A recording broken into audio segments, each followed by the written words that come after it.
রহমতুল্লাহি ওয়া বারাকাতুহু। আপনারা সবাই কেমন আছেন?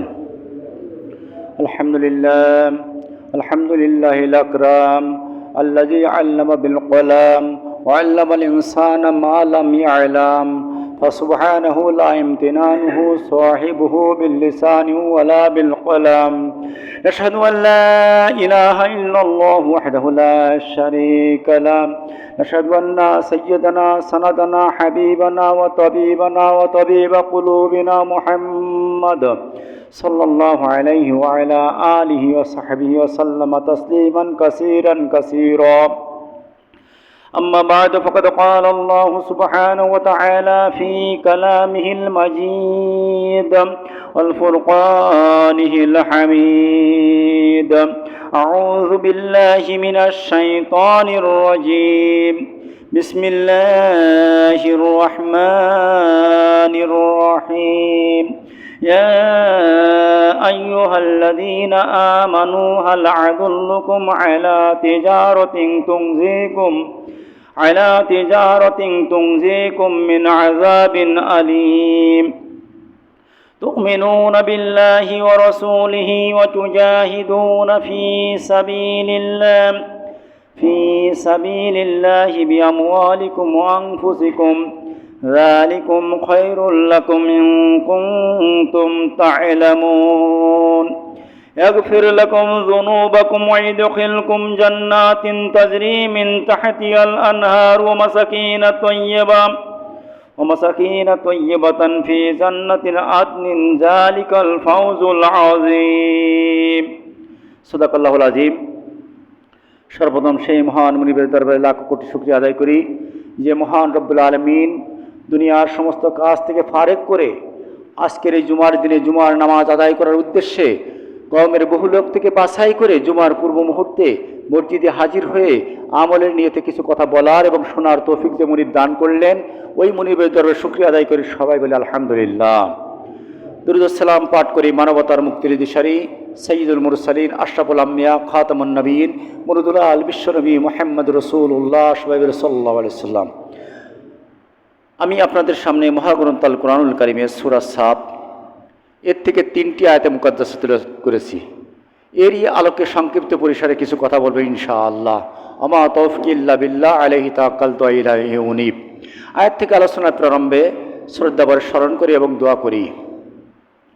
যারা 1952 সনের ভাষা আন্দোলনের অংশগ্রহণ করে বুকের তাজা রক্ত ঢেলে দিয়ে আমাদের জন্য একটি স্বাধীন মাতৃভাষা উপহার দেওয়ার লক্ষ্যে রাজপথে যুদ্ধ করে চিরতরে চলে গেছেন, তাদের ভিতর থেকে যারা ঈমান নিয়ে চলে গেছেন এবং 1971 সনের দেশমাতৃকার স্বাধীনতা যুদ্ধে অংশগ্রহণ করে টেকনাফ থেকে তেতুলিয়া, সুন্দরবন থেকে বান্দরবন পর্যন্ত এই 56,000 বর্গ মাইল জমিন স্বাধীন করতে গিয়ে একটি লাল সবুজের পতাকা উপহার দেওয়ার মঞ্চে পৃথিবীর মানচিত্রে বাংলাদেশ নামক একটি স্বাধীন দেশের মানচিত্র উপহার দেওয়ার লক্ষ্যে সুদীর্ঘ 9টি মাস পাকিস্তান হানাদার বাহিনীর সঙ্গে রাজপথে লড়ে সন্ততিকে এতিম করে, পিতামাতাকে সন্তান হারা করে, স্ত্রীকে বিধবা করে চিরতরে ঘুমিয়ে গেছেন, তাদের ভিতর থেকে যারা ঈমান নিয়ে চলে গেছেন উভয় দলের জন্য দোয়া করি আল্লাহ রাব্বুল আলামিন তাদের সকলকে শহীদ হিসেবে কবুল করে নিক, সকলে বলেন আমিন। এবং হযরত শাহজালাল রহমাতুল্লাহ আলাইহি, হযরত খান জাহাঙ্গীর আলী রহমাতুল্লাহ আলাইহি, হযরত শাহ মাকদুম রহমাতুল্লাহ আলাইহির পদধূলি ধন্য স্মৃতি বিজড়িত বাংলার এই সবুজ ভূখণ্ডে কালেমার পতাকা উড্ডীন করার লক্ষ্যে, কোরআনের রাজ কায়েম করার উদ্দেশ্যে রাজপথে কথা বলার কারণে সমকালীন স্বৈরার শাসকের অত্যাচারে অত্যাচারিত হয়ে মাজলুম অবস্থায় দুনিয়া থেকে যারা চলে গেছেন, তাদের ভিতর থেকে বিশেষ করে আল্লামা দেলোয়ার হোসেন সাঈদী রহমাতুল্লাহ আলাইহি সহ যারা চলে গেছেন সকলের জন্য দোয়া করি আল্লাহ রাব্বুল আলামিন সকলকে শহীদ হিসেবে কবুল করে নিক, সকলে বলেন আমিন। সম্মানিত উপস্থিতি, আমরা যারা উপস্থিত আছি মসজিদে, আমাদের ভিতর থেকে আমাদের যাদের জনমদুখী পিতামাতা গহীন কবরবাসী হয়ে গেছে, ওই পিতামাতা রুহের মাগফিরাত কামনা করছি। মুনিবের কাছে দোয়া করি, মুনিব আমাদের পিতামাতার জিন্দেগির গুনাহ খাতা মাফ করে তোমার জান্নাতুল ফিরদাউসের মেহমান হিসেবে কবুল করে নিন, সকলে বলেন আমিন। সম্মানিত উপস্থিতি, আমরা মসজিদের উপস্থিত আছি বিভিন্ন দলের লোক, বিভিন্ন কওমের লোক, বিভিন্ন গোত্রের লোক, বিভিন্ন পেশার লোক, সবাই কিন্তু এক মন মানসিকতা নিয়ে চলি না, কিন্তু আমাদের একটা লক্ষ্যে আমরা একমত যে আমরা সবাই জান্নাতে যেতে চাই, নাকি? জান্নাতে যেতে চাই, জান্নাতে যেতে আল্লাহ কবুল করে নিক, সকলে বলেন আমিন। তো জান্নাতে যাওয়ার জন্য যে পন্থা আছে, একটা পন্থার কথা আমি আজকের এখানে, পথের কথা আমি আজকের এখানে আলোচনা করব। বিষয়টা হলো জিহাদ। বিষয়টা কি? জিহাদ। আল্লাহ পাক কালামে পাকের ভিতরে ডাক দিয়ে বলছেন ইয়া আইয়ুহাল্লাযিনা আমানু, মানে তাম পৃথিবীর সমস্ত মানুষ থেকে বাছাই করে নিয়ে আসলেন কাদেরকে? ইমানদারদেরকে। যারা ইমান আছে, জান্নাতে যাওয়ার পথ হলো দুটো, ইন্নাল্লাযিনা আমানু ওয়া আমিলুস সালিহাতি লাহুম জান্নাতুন তাজরি মিন তাহতিহাল আনহার যালিকাল ফাওজুল কাবীর। সূরা বুরুজ আয়াত নম্বর 9-11। এখানে আল্লাহ পাক বলছেন, এই সূরা বুরুজের ভিতরে বলে দিন নিশ্চয় যারা ইমান আনয়ন করে আর আমলে সালেহ করে এদের জন্য আমি আল্লাহ জান্নাত তৈরি করে রেখেছি। কি তৈরি করে রেখেছি? জান্নাত। যে জান্নাতে আমরা যেতে চাই ওই জান্নাত তৈরি করেছে। দুটো কাজ যারা করে, একটা হলো ইমান আনয়ন করে, আর একটা কি করে? আমলে সালেহ করে। তা আল্লাহ পাক ওই ইমানদারদেরকে যারা ইমান আনয়ন করেছে ওই ইমানদারদেরকে ডাক দিয়ে বলছেন ইয়া আইয়ুহাল্লাযিনা আমানু হাল আদুল্লুকুম আলা তিজারা, আমি কি তোমাদেরকে এমন একটা ব্যবসার কথা বলে দেব না? বলছি এমন একটা ব্যবসার কথা বলে দেব না, তুনজিকুম মিন আযাবিন আলিম, যেটা তুনজিকুম তোমাদেরকে নাজাত দিয়ে দেবে, আযাবিন আলিম, কবরের শাস্তি থেকে, জাহান্নামের আযাব থেকে তোমাদেরকে নাজাত দিয়ে দেবে, এমন একটা ব্যবসার কথা বলে দেব। আমাদের পৃথিবীর জমিনে দেখবেন মানুষ যদি শোনে যে অমুক ব্যবসায় ভালো লাভ, সেই ব্যবসার দিকে মানুষ আকৃষ্ট হয় কি না? তাহলে আল্লাহ পাক বলছেন যে এমন একটা ব্যবসার কথা কি তোমাদের বলে দেব না, যে ব্যবসা তোমাদেরকে জাহান্নামের আগুন থেকে রক্ষা করবে, কবরের আযাব থেকে তোমাদেরকে পরিত্রাণ দিবে, তুনজিকুম নাজাত দিয়ে দেবে, এমন একটা ব্যবসার কথা কি বলে দেব না? তারপর আল্লাহ বলছেন সেই ব্যবসাটা কি? সেটা হলো তুমিনু বিল্লাহ, তুমিনু বিল্লাহ। বলছে সেটা হলো প্রথম নম্বর হলো তুমিনু না, তোমরা আল্লাহর প্রতি ঈমান আনয়ন করবে। কিসের সিগা? মুজারের সিগা। বর্তমান যারা আমার সামনে উপস্থিত আছো, নবী মুহাম্মদ সাল্লাল্লাহু আলাইহি ওয়াসাল্লাম বলছেন আমার সামনে উপস্থিত আছো, আর কিয়ামত পর্যন্ত যত ঈমানদার আসবে, যত লোক আসবে, তারা তুমিনুনা বিল্লাহ, তারা আল্লাহর প্রতি ঈমান আনয়ন করবে। কারপর আল্লাহর পরে ঈমান আনয়ন করবে, ও রাসূলিহি, তার রাসূলের প্রতি ঈমান আনয়ন করবে, আল্লাহ এবং তার রাসূলের পরে ঈমান আনয়ন করবে। তার মানে কি? আল্লাহ আছে এই বিশ্বাস করবে, রাসূল মুহাম্মদ সাল্লাল্লাহু আলাইহি ওয়াসাল্লাম আল্লাহ প্রেরিত এই বিশ্বাস করবে না? না না, এর নাম ঈমানদার নাম। এই ঈমানদার হলো ওই ব্যক্তি আল্লাহ প্রদত্ত প্রতিটা বিধান বাস্তব জীবনে বাস্তবায়ন করার, সমাজে প্রতিষ্ঠা করার চেষ্টা করবে, ওর নাম হলো ঈমানদার। ওর নাম কি? ঈমানদার। রমজানের রোজা আছে 30টা নাকি? রমজানের রোজা আছে 30টা, আমরা জানি না সবাই। তাহলে আমি রাখলাম না, তাহলে ফায়দা আছে কোনো? নামাজ 5 ওয়াক্ত ফরজ, আমি পড়লাম না, তাহলে কি করে ফায়দা আছে? তাহলে বিশ্বাস করলাম নামাজ ফরজ, নামাজ 5 ওয়াক্ত ফরজ এটা আছে, রমজানের রোজা ফরজ এটা আছে, কিন্তু আমি পালন করলাম না, তাহলে কি আমার লাভ হবে? লাভ হবে না। আল্লাহকে আল্লাহ বলে স্বীকার করে যদি আল্লাহর ওয়াহদানিয়াত, আল্লাহর সকল আদেশকে আদেশ হিসাবে, নিষেধকে নিষেধ হিসাবে না মেনে নেয়, তাহলে কিন্তু ঈমানদার হওয়া যাবে না। যাবে? ঈমানদার হওয়া যাবে না। আল্লাহ পাক কালামে পাকের ভিতরে বলছেন মা আতাকুমুর রাসূলু ফাখুযুহু ওয়া মা নাহাকুম আনহু ফান্তাহু। ও পৃথিবীর মানুষেরা, আমার রাসূল যা নিয়ে আসছে ওইগুলো তোমরা গ্রহণ করার, যেগুলো নিষেধ করেছে ওগুলো থেকে তোমরা বিরত থাকো। যদি তোমরা বিরত থাকো তবেই তোমরা ঈমানদার। তবে কি? ঈমানদার। ঈমানদারের আচরণ কখনো দুইমুখী হবে না। কয়মুখী? দুইমুখী হবে না। মুযাবযাবিনা বাইনা যালিকা হাউলাই সুম্মা হাউলাই, এইদিকে একবার ওইদিকে একবার, এরকম হবে না। অর্ধেক ইসলাম আনায়ন মানবে আর বাকিটা অন্য অন্য বিধর্মীদের যে কৃষ্টি কালচার আছে ওগুলো মানবে। ঈমানদারের আদর্শ এরকম হবে না। ঈমানদারের আদর্শ কিন্তু এরকম হবে না। ঈমানদারের আদর্শ হবে আল্লাহ যা বলেছেন, রাসূল যা বলেছেন ওইগুলো পালন করবে, যা নিষেধ করেছেন ওর থেকে বিরত থাকবে। নাকি? বুঝতে পারছেন ঈমানদারের আদর্শ কি? আল্লাহ পাক বলছেন কুল হাল নুনাব্বিউকুম বিল আকসারিনা আমালা, ও নবী মুহাম্মদ সাল্লাল্লাহু আলাইহি ওয়াসাল্লাম আমি কি বলে দেব কার আমলের দিক থেকে সব থেকে ক্ষতিগ্রস্ত? আল্লাহ পাক বলছেন আল্লাযীনা দাল্লা সাইয়ুহুম ফিল হায়াতিদ দুনিয়া ওয়া হুম ইয়াহসাবুনা সুনা, পৃথিবীর জমিনে বসবাস করার পরে তারা ইসলাম বাদ দিয়ে নিজেদের মন গড়া কিছু জিনিস ইসলাম হিসেবে চালাই নাই, জমিনে মনে করছে আমরা তো ভালো কাজ করছি। এরাই হলো সব থেকে আমলের দিক থেকে ক্ষতিগ্রস্ত। কিয়ামতের ময়দান যেদিন শুরু হয়ে যাবে, ফালা নুকিমু লাহুম ইয়াউমাল কিয়ামাতি ওয়াজনা, তাদের জন্য আমল ওজন করার মতো কোনো আমল পাওয়া যাবে না। জীবনের যত আমল ছিল সমস্ত আমলগুলো আল্লাহ ধ্বংস করে দিবেন।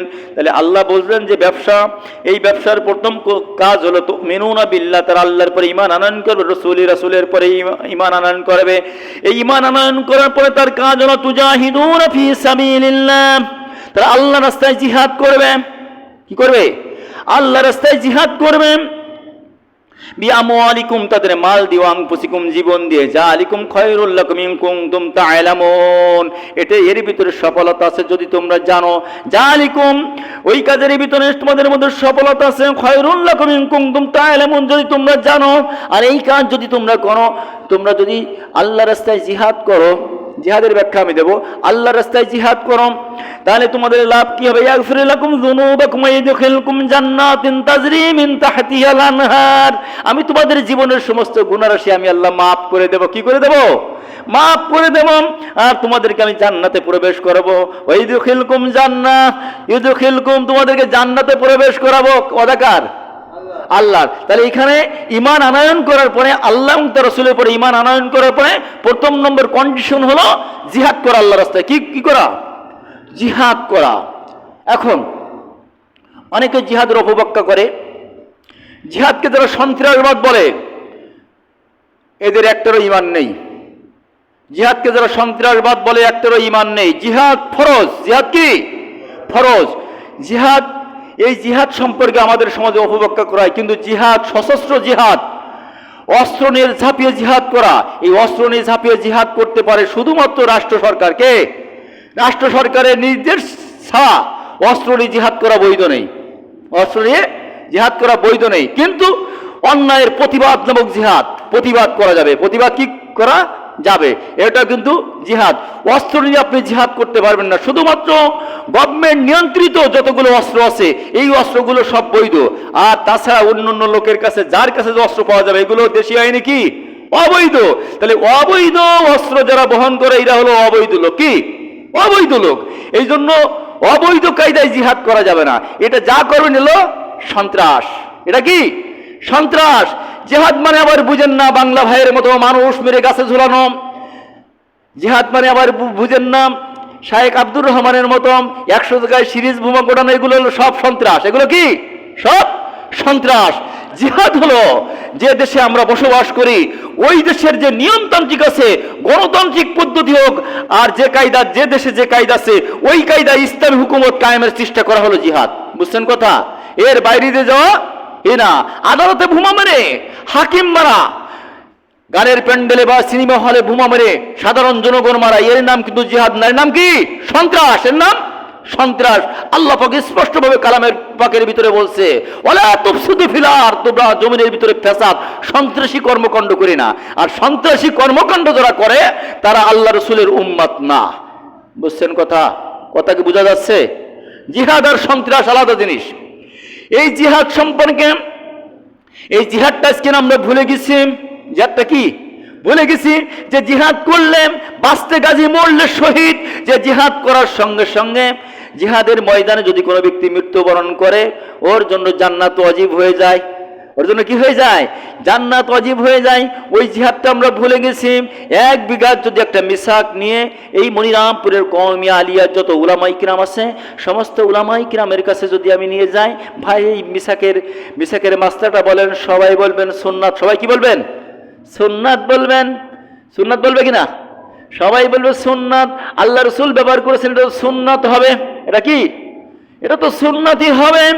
কিন্তু যে আল্লাহ রাসূল হাতে মিসাক নেওয়ার কারণে মিসাকটা সুন্নাত হয়ে গেল। সুন্নাত কি? সুন্নাত সুন্নাতে মুস্তাহাব্বা। সুন্নাতে কি?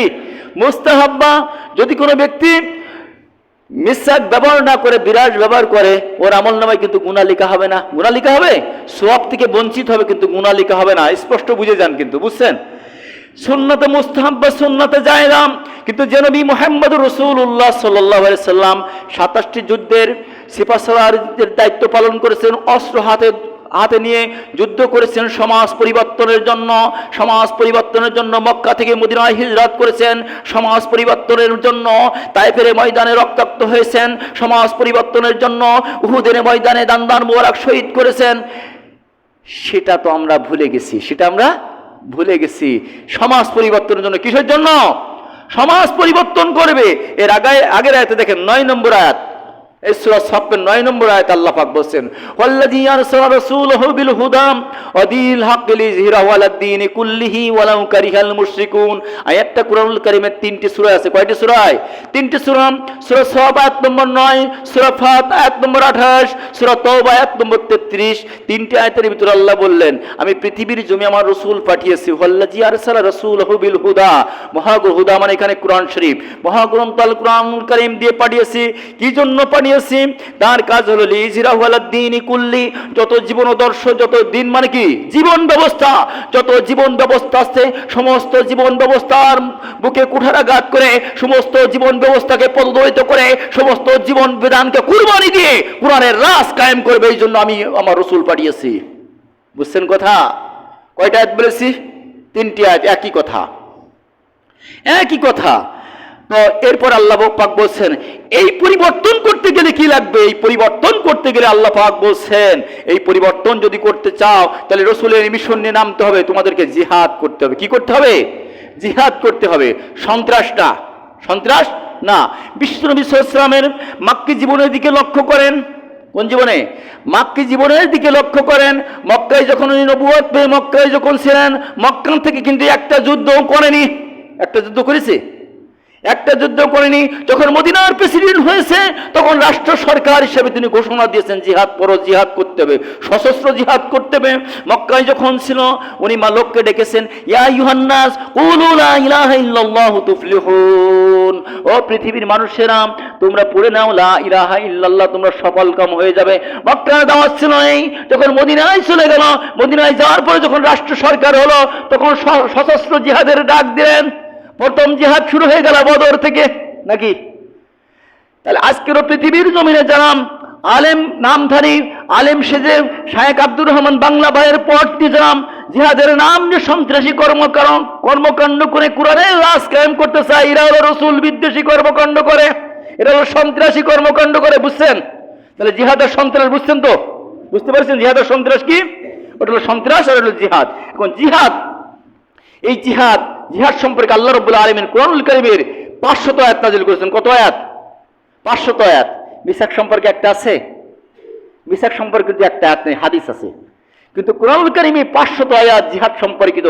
জিহাদ হলো এই সমাজকে পরিবর্তন করতে হবে, পরিবর্ধন করতে হবে। সমাজের যে অনৈতিকতা আছে, যে কুফরি কর্মকাণ্ড আছে, এই কুফরি কাণ্ডকে বাদ দিয়ে ইসলামী সমাজ ব্যবস্থা, ইসলামী সরকার গঠনের জন্য প্রচেষ্টার নাম হলো জিহাদ। নাম কি? জিহাদ। এই জন্য এই জিহাদ আপনাকে আমাকে করতে হবে। আল্লাহ পাক বলছেন ফি সাবিলিল্লাহি বিআমওয়ালিকুম, এর জন্য অর্থ দিতে হবে। কি দিতে হবে? অর্থ দিতে হবে। আনফুসিকুম, রিমান্ডে দিতে হবে, ডান্ডা বেরি পড়তে হবে, বহু মামলার আসামি হয়ে ক্রস ফায়ার দিতে হবে, ফাঁসি কাটতে চড়তে হবে। যতক্ষণ পর্যন্ত এটা না হবে ততক্ষণ পর্যন্ত ইসলামী সরকার কায়েম হবে না। হবে? আমরা একটা বিল্ডিং এর ভিতরে আছি, মসজিদ একটা বিল্ডিং না, এই বিল্ডিং আছে। এই বিল্ডিং যখন তৈরি করেছে, বিল্ডিং তৈরি করার পরে ভাটার থেকে নিয়ে আসছে প্রথম পিকেট ভাটার ম্যানেজার আছে। পিকেট ইট সব থেকে বেশি পোড় না, সব থেকে দামও বেশি, পোড়ও বেশি। এই টেনে প্রথমে টুকরো টুকরো করা হয়েছে। কি? টুকরো টুকরো করে ঢালাই দেওয়া হয়েছে। ওর পর একটা ইমারত প্রতিষ্ঠিত হয়েছে।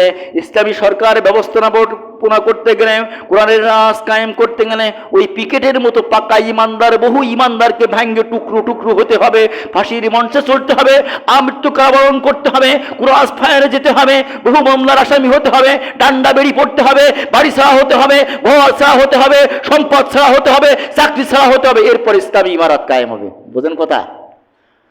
এর আগে কিন্তু কায়েম হবে না। আল্লাহ পাক বলছেন সূরা বাকারার ভিতরে, সূরা বাকারা 155 নম্বর আয়াতের ভিতরে বলছেন ওয়ালা নাবলুয়ান্নাকুম বিশাইয়্যিম মিনাল খাউফি ওয়াল জুই ওয়া নাকসিম মিনাল আমওয়ালি ওয়াল আনফুসি ওয়াস সামারাত ওয়া বাশশিরিস সাবিরিন। আছে কোরআন শরীফে বলে দিলেন ওয়ালা নাবলুয়ান্নাকুম, লামে তাকিদ নুনে সকিলাম, অবশ্যই অবশ্যই আমি তোমাদেরকে পরীক্ষা করব। কি করব? পরীক্ষা করব। কি দিয়ে? ওয়ালা নাবলুয়ান্নাকুম বিশাইয়্যিম মিনাল খাউফ, প্রথম হলো ভয় দিয়ে।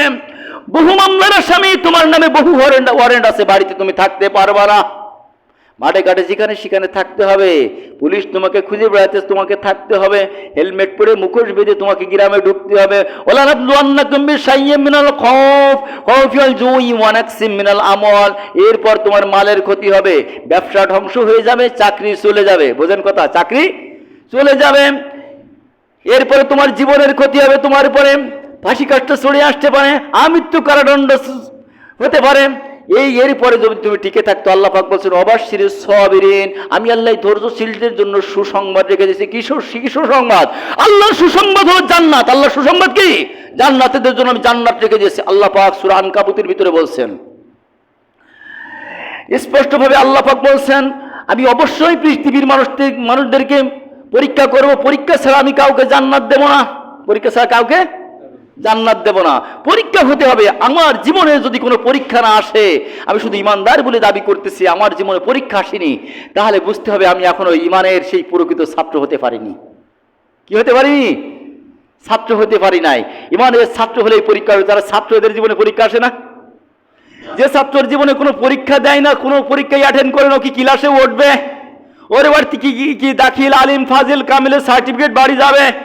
যাবে না। অনুরূপভাবে যার জীবনে পরীক্ষা আসে না, যার জীবনে ওই ইমানের ক্লাসের ছাত্র এখনো হতে পারে নাই, এই জন্য ইমানদার হলে অবশ্যই পরীক্ষা আপনাকে দিতে হবে। এই পরীক্ষা দিতে গেলে আল্লাহ রাব্বুল আলামিন কালামে হাকিমের ভিতরে বলছেন ওয়ালতাকুম মিনকুম উম্মাতুন ইয়াদউনা ইলাল খায়রি ওয়া ইয়া'মুরুনা বিল মা'রুফি ওয়া ইয়ানহাউনা আনিল মুনকার ওয়া উলাইকা হুমুল মুফলিহুন। আল্লাহ পাক বলে দিলেন সূরা আল ইমরানের 103 নম্বর আয়াতের ভিতরে বলে দিলেন ওয়ালতাকুম মিনকুম উম্মাতুন ইয়াদউনা ইলাল খায়র, তোমাদের ভিতরে এমন একটা দল থাকবে, এমন একটা জাতি থাকবে, এমন একটা গোষ্ঠী থাকবে, তাদের কাজ হলো, উম্মাত মানে কি? দল। এমন একটা দল থাকবে, তাদের কাজ হলো তারা মানুষকে কল্যাণের দিকে রাখবে। কিসের দিকে? মানুষকে কল্যাণের দিকে রাখবে। ওয়ালতাকুম মিনকুম উম্মাতুন ইয়াদউনা, তারা ডাকবে, ইয়াদউনা ডাকবে, কোথায় ডাকবে? কল্যাণের দিকে ডাকবে, সৎ কাজের আদেশ করবে, অসৎ কাজের নিষেধ করবে। উলাইকা হুমুল মুফলিহুন, এরাই হলো সফলকাম। আপনি যদি পৃথিবীর জমিনে সফলকাম মানুষ হতে চান, তাহলে আপনার আমার জীবনেও অন্যায়ের বাধা আর ন্যায় কাজ প্রতিষ্ঠার আন্দোলন করতে হবে, নাকি? ন্যায়ের প্রতিবাদ করতে হবে, ন্যায় প্রতিষ্ঠা করতে হবে, অন্যায়ের প্রতিবাদ করতে হবে। আল্লাহ রাসূল বলছেন মান রাআ মুনকারান ফালিয়ুগাইয়িরু বিয়াদিহি, যখন তোমার সামনে কোনো অন্যায় হতে দেখো, তুমি হাত দ্বারা বাধা দাও। ফাইল্লাম ইয়াস্তাতি ফাবিলিসানি, যদি না পারো জবান দ্বারা বাধা দাও। এটা করা যাবে না। এটা কি করা যাবে না? ফাইল্লাম ইয়াস্তাতি ফাবিকলবি, যদি এও তুমি না পারো, তাহলে অন্তর দ্বারা বাধার প্রাচীর গড়ে তোলো। আমার কথা শুনতেছ না, গ্রামে কার কথা শুনতে পারে, আমি তার কাছে যাব। জালিকা দাফুল ঈমান, আর এইটা হলো ঈমানের সবথেকে দুর্বল স্থান, দুর্বলতম ঈমান। তাহলে অন্যায়ের প্রতিবাদ করা, অন্যায় কাজে বাধা দেওয়া কি? এটা হলো জিহাদ এবং ফরজ। জিহাদ এবং ফরজ। এই অন্যায়ের প্রতিবাদ আপনি যখন করতে যাবেন, তখন আপনার অবস্থা কেমন হবে? আল্লাহ রাব্বুল আলামিনের হাবিব বলছেন তাফসিরে কাশফের 94 পৃষ্ঠায় এই আয়াতের তাফসিরে নিয়ে আসছেন। ওয়ান হুযাইফাতুল ইয়ামান রাদিয়াল্লাহু তাআলা আনহু ক্বালা ক্বালা রাসূলুল্লাহ সাল্লাল্লাহু আলাইহি ওয়াসাল্লাম ইয়াতিনা আলান নাসি জামানুন জিফাতুল ইমারি হাব্বু ইলাইহিম মিনাল মুমিনিন তাকুনা ফীহিম তা'মারুনা বিল মা'রুফ ওয়া ইয়ানহাউনা আনিল মুনকার। এমন এক জামানা চলে আসবে যে জামানায় যারা আল্লাহ ওয়ালা লোক, মুমিন বান্দা যারা, তাদেরকে মরা গাদার থেকে নিকৃষ্ট মনে করা হবে। কি থেকে? মরা গাদার থেকে নিকৃষ্ট মনে করা হবে। জিফাতুল হিমারি আহাব্বু ইলাইহিম তাকুনা ফীহিম, তাদের কাজ হবে তা'মারুনা বিল মা'রুফ, তারা সৎ কাজের আদেশ করবে, ইয়ানহাউনা আনিল মুনকার, অসৎ কাজের নিষেধ করবে। সৎ কাজের আদেশ আর অসৎ কাজের নিষেধ যখন করবে, তখনই তো শুরু হয়ে যাবে। বুঝছেন কথা? তখনই শুরু হয়ে যাবে। উলামায়ে কিরামের পরে কেন অত্যাচার চলে? কেন উলামায়ে কিরামের পরে মিথ্যা মামলা হয়? কেন উলামায়ে কিরামকে ডান্ডা বেড়ি পরানো হয়? কেন উলামায়ে কিরামকে ক্রসের নাটক সাজিয়ে বন্দুক যুদ্ধে নিহত করা হয়? কেন উলামায়ে কিরামকে আমৃত্যু কারাদণ্ড দেওয়া হয়? একটাই কারণ, সে কারণ হলো তারা আল্লাহর জমিনে আল্লাহর দ্বীন কায়েম করতে চায়। বুঝছেন? তারা সৎ কাজে আদেশ করতে চায়, অসৎ কাজ সমাজ থেকে দূরীভূত করতে চায়। এই কারণ, অন্য কোনো কারণ কিন্তু না, অন্য কোনো কারণ কিন্তু না। বিশ্বনবী মুহাম্মদ রাসূলুল্লাহ সাল্লাল্লাহু আলাইহি সাল্লামকে শিয়াবে আবু তালেবের জেলখানায় রাখছিল না? বিশ্বনবীর কারা জীবনের পরে আমার খুতবা আছে, লেকচার আছে, ইউটিউবে আছেন। বিশ্বনবী সাল্লাল্লাহু আলাইহি সাল্লামকে জেলখানায় রাখছিল কি তার চরিত্র খারাপ ছিল? উনি কি জনগণের মাল আত্মসাৎ করেছিল? এই অপরাধে না, এই অপরাধে নাম, ওনার অপরাধ ছিল একটা, উনি এই সমাজকে পরিবর্তন করতে চায়, কোরআন দিয়ে সাজাতে চায়। এই অপরাধ অন্য কোনো অপরাধ না, অন্য কোনো অপরাধ না। আপনার আমার দাওয়াত হচ্ছে কিনা, এই দাওয়াত হচ্ছে কিনা, এই দাওয়াতটা লক্ষ্য করতে হবে। আপনার আমার বাধা বিপত্তির দিকে আল্লাহ পাক সূরা আনকাবুতের 2 নম্বর আয়াতের ভিতরে বলছেন, আহাসিবান নাস আইয়াতুরাকু আইয়াকুলু আমান্না হুম লা ইফতানুন। আহাসিবান নাস, মানুষ কি ধারণা করেছে, আইয়াতুরাকু আইয়াকুলু আমান্না, আমি বললাম যে আমি ঈমান এনেছি, ছাড়ি দেওয়া হবে, হুম লা ইফতানুন, তার পরীক্ষা নেওয়া হবে না। আপনি বললেন ছাত্র, আমি ছাত্র, আমি পড়াশোনা করবো, আপনার পরীক্ষা না নিয়ে ছাড়ি দেওয়া হবে? আল্লাহ বলছেন না, সে দেওয়া হবে না, তাকে অবশ্যই পরীক্ষা করা হবে। এই জন্য আল্লাহ রাব্বুল আলামিন যে কথা বলছেন, ওয়াতুজাহিদুনা ফি সাবিলিল্লাহি বিআমওয়ালিকুম ওয়া আনফুসিকুম যালিকুম খায়রুল লাকুম ইন কুনতুম তা'লামুন। তাহলে এই প্রতিবাদী জিহাদ করতে রাজি আছেন তো? প্রতিবাদী জিহাদ। আমাদের সমাজে বিয়ে হয় না অনেক সময়, বিয়ে, আমরা তো অনেক লোক বিয়ে করেছি নাকি, অনেক লোক আবার অনেক আছে এখনো বিবাহযোগ্য হয়নি বা বিবাহ শাদী করিনি। এই বিবাহ যখন করেছি, কি দিয়ে বিবাহ করেছি? ইজাব আর কবুল। অমুক গ্রামের অমুকের ছেলে অমুকের মেয়ের সঙ্গে এত টাকা দেলমোর রেওয়াজে এই সাক্ষীদের সামনে তোমার বিবাহের প্রস্তাব আনিয়েছে, তুমি কি কবুল আছো? এই বলে না কি বলে? এই বলে কবুল, ইজাব আর কবুল দিয়ে বিয়ে পড়লাম, আর মাইকুরের ভিতরে টাকডুম টাকডুম গান বাজাত বাজাত গেলাম, বাড়িতে বাজির আসর বসালাম, ক্ষীর খান নাম করে বিহায়াপনা উদ্দীপনা আমরা করে ফেললাম। ওকে বিবাহ করতে যাচ্ছ না, ফাইজলামি মারতে যাচ্ছ। এই বিবাহ করার কারণে কিছুদিন পরে যে আপনার ছেলে আপনার বুকের কাছে লাথি মারবেন, তার কোনো ইসলামী পদ্ধতিতে আপনার বিবাহ হয়নি। বুঝছেন কথা? বিশ্বনবী সাল্লাল্লাহু আলাইহি সাল্লাম স্পষ্টভাবে বলছেন, আন-নিকাহু সুন্নতি মান রাগিবা আন সুন্নতি ফালাইসা মিন্না। বিবাহ করা আমি নবী আমার সুন্নাত, যে আমার তরিকায় বিবাহ করলেন না সে আমার উম্মত না, সে কি না? বুঝছেন কথা? বোঝেন কথা? এই জন্য আন-নিকাহু সুন্নতি, বিবাহ করা আমি নবী আমার সুন্নাত, যে আমার তরিকায় বিবাহ করে না সে আমার উম্মত না। উম্মত তাহলে জান্নাতে যাওয়া যাবে? তা জান্নাত যদি হাতছাড়া হয়ে যায় ছেলে বিয়ে দিতে যায়, ও ছেলে বিয়ে দিয়েছে না দিয়া অনেক ভালো। বোঝেন কথা? কথা কিন্তু একটু কড়া কথা। কড়া কথা মানে কি, কিছুদিন পরে যে চার দোকানের সমালোচনা হয়, মাঝে একদিন বলছিলাম না, এখন তো আর গাই গরুতে দুধ দেয় না, আইডি গরুতে দুধ দেয়। মানে কি, যারা আলেম তারা ভুল ধরে না, সাধারণ মানুষ চার দোকানে বলে যে হুজুরি আলোচনা ইউটিউবে কেন যায়? আরে ইউটিউবে যাবে না, তুমি তো 2 দিন পরে সমালোচনা করবা, 2 দিন পরে সমালোচনা, হুজুর এই বলিস ওই বলিছে। ইউটিউবে তো রেকর্ড আছে। কিছুদিন আগে সমালোচনা করলো যে আমি নাকি মুসলমানদেরকে শুকরের মাংস খাওয়াইছি, একটা লেকচার নিয়ে ইউটিউবে রয়েছে। পরে তার পেল না, মানুষের খাস্তা জন্মে যাদের ভেজাদ উতুল্লিম বাদা জালিকা জানিম। ওলিদ হলো, ওলিদ ছিল মক্কানগরের একজন অবৈধ সন্তান, যারো সন্তান, এই জারুদের উত্তরসূরি যারা, তারা উলামায়ে কিরামের সমালোচনা করে না জেনে। বুঝছেন কথা? এই ওলিদের উত্তরসূরি এখনো আছে না নাই?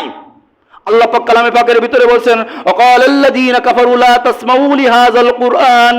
আল্লাহ বলছেন, আবু জেহেল আইন পাশ করেছিল, দারণ্যদর বৈঠকে তোমরা কোরআন শুনবে না, আর মানুষকে কোরআন শুনতে দেবে না, গন্ডগোল বাঁধাবে। এই লোকের কাজ হলো তাই। ওয়াকালাল্লাযীনা কাফারু লা তাসমাউ লিহাযাল কুরআনি ওয়ালগাউ ফীহি লাআল্লাকুম তাগলিবুন। তাগলিবুন ওখানে যে গন্ডগোল বাঁধাবা, ঝগড়া ফাসাদ বাঁধাই দিবা, যাতে এই কাজ না করতে পারে, হুজুরের মুখ যাতে বন্ধ হয়ে যায়, আর কথা না বলতে পারে, হুজুরের দোষ খুঁজে বেড়াবা। বুঝছেন? এই জন্য সাবধান। আই গরুর কাছে দুধ যাবেন না, চারি খাবেন। যাবেন গাই গরুর কাছে, তাও যে গায়ের বাছুর আছে, বাছুর নেই তার কাছে গেলে কিন্তু চারি খাবেন। বুঝছেন কথা? বাছুর এলাম গাই, বোঝেন? বাছুর এলা গাই। যে উলামায়ে কিরাম কিতাব পড়ে, শুধু টাইটেল পাস না, যারা কিতাব পড়ে, যারা কিতাব থেকে ফতোয়া দিতে পারে, অনেক উলামায়ে কিরাম টাইটেল পাওয়ার দাড়ি নেই একটাও, বাড়ি পর্দার কোনো বালাই নেই, সুদের ব্যাংকার, সুদ খায়, জমি বন্ধক রাখে, ঘুষ খায়, দুর্নীতি করে, সকল অপকর্মের সঙ্গে জড়িত। ওই আই গরু মার্কা আলেমের কাছে যদি যান, দুধ নীতি যান, মানে মস্তা নীতি যান, আপনি কি ভালো পাবেন না চাটি খাবেন? এই জন্য সাবধান, ফিরে আসতে হবে। আল্লাহ রাব্বুল আলামিন কালামে পাকের ভিতরে বলছেন, স্পষ্ট কথা কালামে পাকের ভিতরে বলছেন, সূরা মায়েদার 90 নম্বর আয়াতের ভিতরে বলছেন, ইয়া আইয়ুহাল্লাযীনা আমানু ইন্নামাল খামরু ওয়াল মাইসিরু ওয়াল আনসাবু ওয়াল আজলামু রিজসুম মিন আমালিশ শাইতানি ফাজতানিবুহু লাআল্লাকুম তুফলিহুন। ও ঈমানদারগণ, কাদের রাখছে?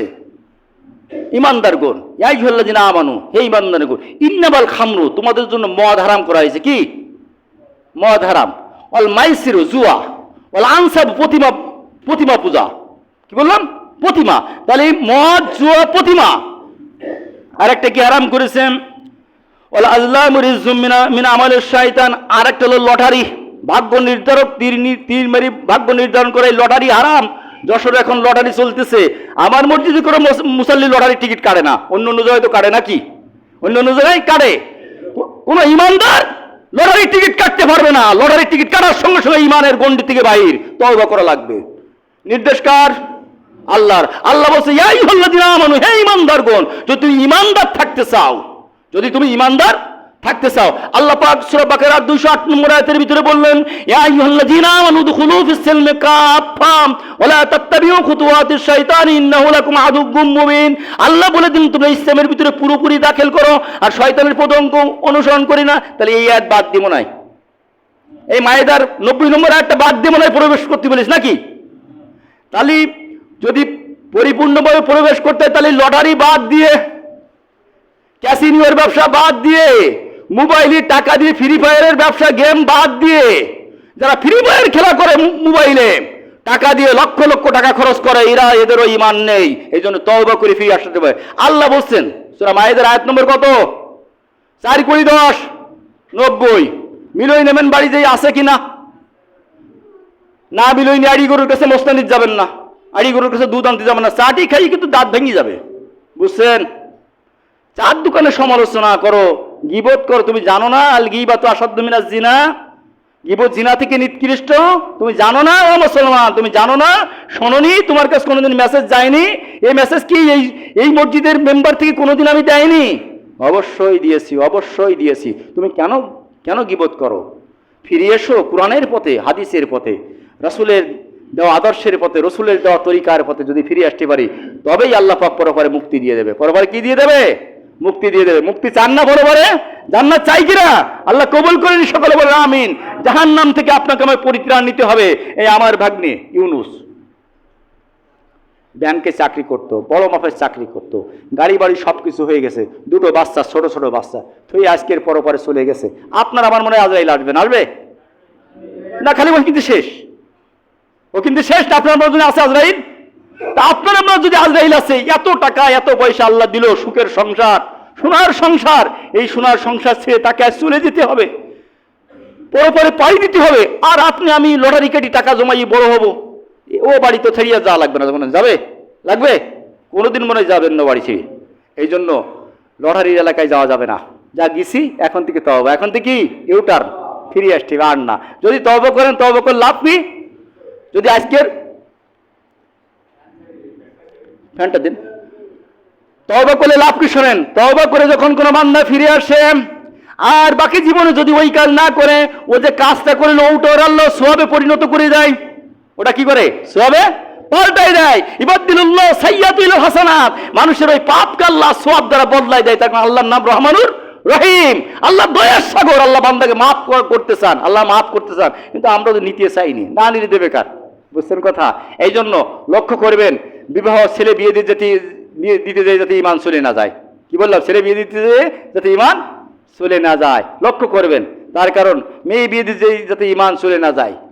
ইমানকে আমাকে, ইমান আমার সব থেকে বড় সম্পদ পৃথিবীতে। কিন্তু কিছু আমার সাথে যাবে না, কিছু আমার সাথে যাবে না। যাবে কিছু যাবে না, যাবে কি? ইমান আর আমল। ইমান আর আমল। তা ইমানই যদি চলে যাইতে নিয়ে যাব কি বলেন? আর কিয়ামতের ময়দান বা কবর থেকে শুরু, কবর থেকে কিন্তু আপনার ইমান আর আমল ছাড়া কোনো কিছু কিন্তু আপনার দেখা হবে না।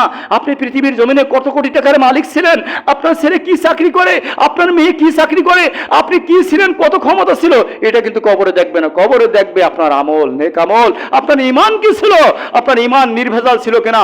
এই জন্য বিশ্বনবী সাল্লাল্লাহু আলাইহি ওয়াসাল্লাম বলছেন আখলিস দীনাকা ইয়াকফিকাল আমালুল কলিল, তোমরা তোমাদের জীবন ব্যবস্থা, দিনকে, ধর্মকে তোমরা খালেস করে নাও, আখলিস আমলের থেকে খালেস করে নাও, নির্ভেজাল করে নাও, পরিশুদ্ধ করে নাও। অল্প আমলই তোমাদের জন্য নাজাতের ওসিলা হয়ে যাবে। তো সময় শেষ হয়ে গেছে। যে কথাগুলো বললাম, আল্লাহ রাব্বুল আলামিন আমাদের সকলের বাস্তব জীবনে আমল করার তৌফিক দান করুন। সকলে বলেন আমিন। আমা আলাইনা ইল্লাল বালাগ। আসসালামু আলাইকুম।